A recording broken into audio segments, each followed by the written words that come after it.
Le cadre magnifique du casino de Monte-Carlo, théâtre du Monte-Carlo Boxing Bonanza, samedi soir pour la 4e fois depuis mars 2013. Le casino de Monte-Carlo s'associe avec le promoteur sud-africain Golden Gloves pour un grand show de boxe en principauté. Comme lors des précédentes éditions, Hugo Mikalev, champion de France cadet et invaincu en 25 combats, a l'honneur de monter en premier sur le ring. Il est opposé à Milan Pratt, un boxeur de la région parisienne. Toujours très vif et mobile, Hugo réalise un combat sérieux face à un boxeur technicien qui ne casse pas systématiquement la distance comme son précédent adversaire au Sporting en février dernier. Hugo touche plus souvent son adversaire et remporte une nouvelle victoire. Au début, ça m'a surpris parce que j'avais vu des vidéos de lui, il avançait beaucoup plus que là. Je me suis dit, bon, j'ai qu'à mettre la technique que j'ai fait au championnat de France en place. Puis on verra bien. Et ça a été. Je dirais pas que c'était un combat extrêmement dur, mais je dirais que c'est un combat qui m'a donné, on va dire, un tout petit peu de fil à retordre, mais pas non plus, pas comme le dernier que j'ai fait. Le dernier que j'ai fait, c'était vraiment l'extrême. Là, ça va. Place ensuite au professionnel et au combat international des poids mi-lourds en 10 rounds entre le français Doudou Ngumbu et le sud-africain Johnny Muller. Dès le premier round, Ngumbu prend les commandes du combat, il touche plus nettement son adversaire.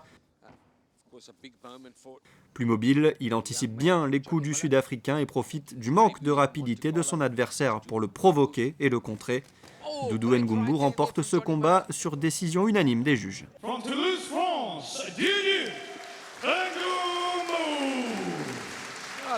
Je remercie aussi mon adversaire parce que pour faire un beau combat, il faut être deux. Et on a été deux ce soir sur le ring. Johnny est allé à donner toutes ses forces, mais j'avais dit que j'étais plus rusé que lui, j'étais plus intelligent que lui. Il est jeune, il est fort, il a de l'avenir devant lui. J'ai fait ce que j'ai pu faire ce soir pour gagner ce match et j'en suis vraiment content et très heureux. Changement de style de boxe pour le deuxième combat avec le championnat du monde WBA IBO des poids mouches entre le Sud-Africain Eiki Butler et le Thaïlandais Pygmy Koketjim. Deux boxeurs au petit gabarit très rapides et très vifs. Butler fait la différence dans la 7e reprise. Il envoie une première fois le Thaïlandais au tapis.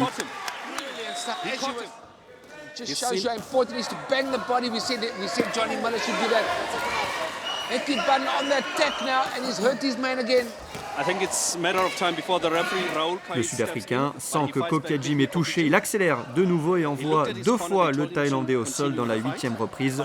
L'arbitre interrompt le combat et offre le titre mondial à Eiki Butler.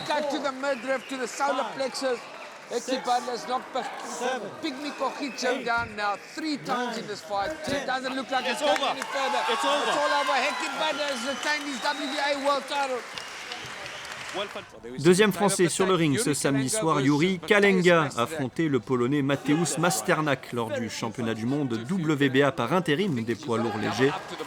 De gabarit impressionnant, de boxeurs surpuissants également.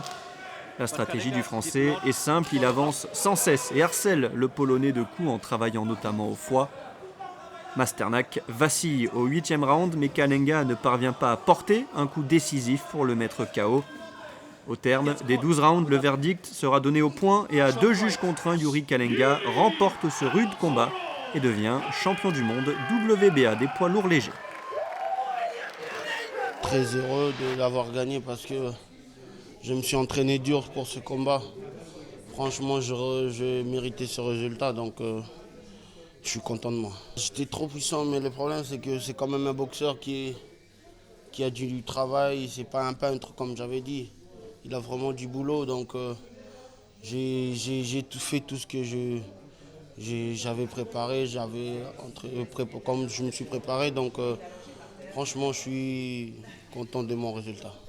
Changement d'ambiance pour le dernier combat, le duel au sommet entre l'Ukrainien Max Bursak et l'Anglais Martin Murray, soutenu par des supporters britanniques déchaînés qui ont mis une sacrée ambiance.